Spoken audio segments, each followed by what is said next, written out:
The new tourism minister to investigate claims of scandal by the former administration. I'm obligated to do so. We'll tell you what the new government has planned for tourism and education. Prime Minister Perry Christie looking forward to a by-election as former Prime Minister Hubert Ingraham says farewell to North Abaco constituents. Plus, Bahamians join the rest of the world in celebrating their mothers today.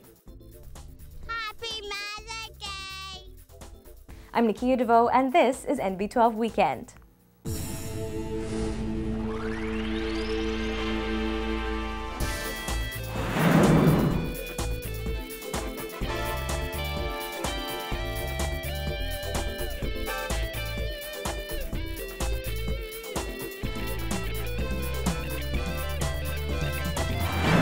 Welcome back to NB12 Weekend. Thanks for joining us this Sunday evening and happy Mother's Day from all of us here at NB12.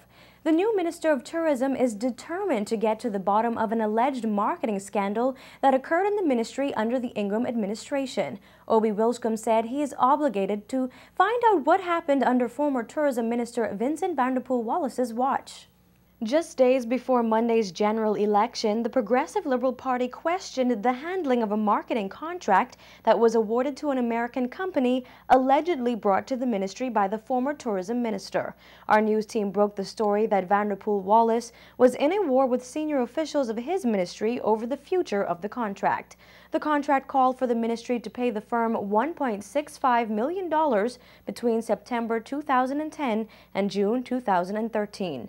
Documents revealed that the former minister ignored advice to terminate the lucrative deal. Wilchcombe said he will launch his own investigation into the matter. I'm obligated to do so. In fact, we're going to launch an investigation almost immediately to make sure that we are aware of what took place and to see what has happened. It is wrong. Based on the information we've heard, but I don't want to be judging anyone right now. It does raise deep concern about a man who's been in the business for a long time, who's always had high integrity. Now we have to look at something that happened during his watch, and I'm obligated to do so. The new tourism minister, who is no stranger to the post, talked about his plans to bring more visitors to the country.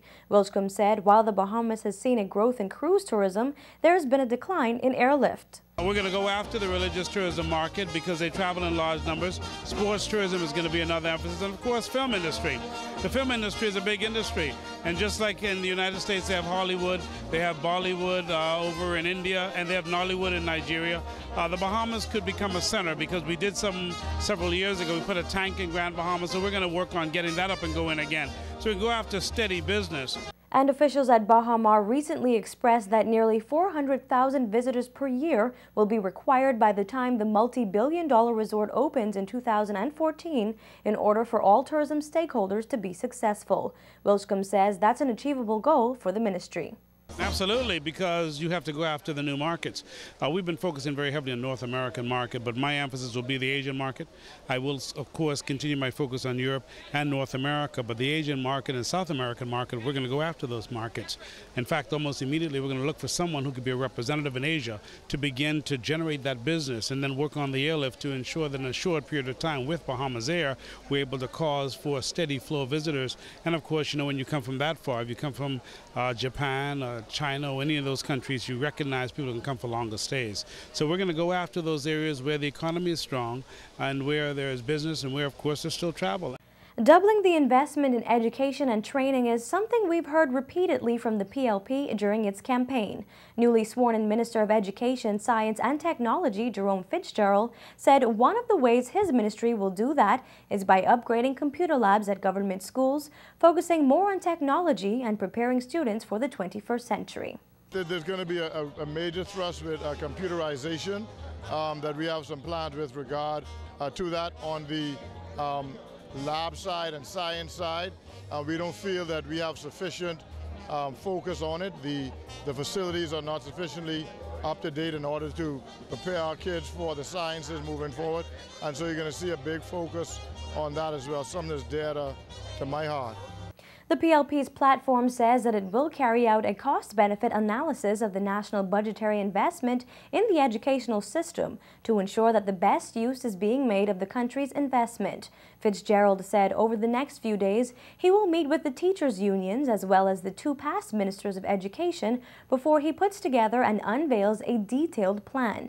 He also spoke on the government's plan to decrease the incidence of sexual abuse in schools. We'll have to continue to screen our teachers as best we can and make sure that as much as possible that students aren't put in a position where they are alone with students where some impropriety may occur. But I can tell you that we plan to bring the police back into the schools and bring sufficient security into the schools so that we can get control of the schools so the students and teachers can feel safe and feel that they're in an environment for learning. That's going to be the key for us.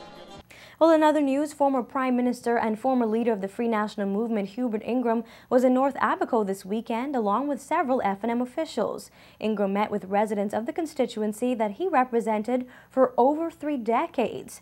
After conceding defeat on Monday night, Ingraham resigned as the leader of the F&M and said he will not take his seat as Member of Parliament for North Abaco. That means there will have to be a by-election in that constituency, one of the few seats the F&M won. Yesterday, he encouraged residents there to choose who they want to replace him as their F&M Member of Parliament, while officially asking them to release him from his duties. Meantime, Prime Minister Perry Christie said he's confident the PLP will claim that seat in the by-election and explained what has to happen before the by-election is called. There is no doubt that if the party had to go to a by-election, that the party would give Mr. Curry the opportunity to contest that seat. Ms. Ingraham has to resign, and before he can do that, there has to be an appointment of a Speaker in the House of Assembly. And so the process will take some time moving forward. And he has given, quite rightly, the country a full indication of what he intends to do. He does not intend to remain as the representative for the seat that he was elected to. And so he's given them notice of that. And I anticipate that he will move as quickly as the process allows him to. Ingraham won the North Abaco seat by 379 votes. He captured 2,235 votes. PLP candidate Renardo Curry received 1,856 votes, and 39 people voted for Democratic National Alliance candidate Soneth Lockhart. We'll have full details on Ingraham's visit to North Abaco in tomorrow's newscast. Well, our Facebook viewers are weighing in on former Prime Minister Ingraham's decision to resign from the F&M and frontline politics. Kashmir Farrington writes, "True leaders don't abandon ship and leave their team members on the sinking ship to drown." Reg Knoll says he thinks the former Prime Minister has taken his country and the F&M to higher heights. At Ingraham's age, he agrees with his decision to return to private life. Lisa Major thinks Mr. Ingraham always intended to step down regardless of the outcome. She says the people made their choice and he made his. We now respect his decision and wish the success of whoever takes his place. Lindsell Cawley also thinks Mr. Ingraham always intended to step down despite the outcome of the elections. And Vincent Marshall says his leave may have been hastened by the loss of the F&M, but Mr. Ingraham has done his part and maybe a few others from both parties should take note.